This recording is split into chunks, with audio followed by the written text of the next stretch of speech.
Dito tayo. Ayun ang kuya niya. Ayan. Tanungin din natin ito. Kung magaling din to.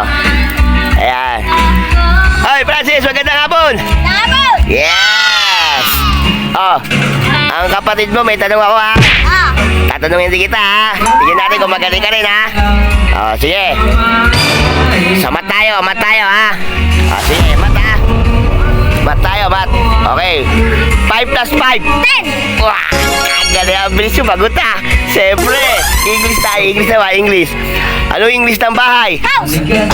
Galing ka talaga. Galing ah. Oh, sa spelling tayo, sa spelling ah. Oh, ano ang spell ng motor?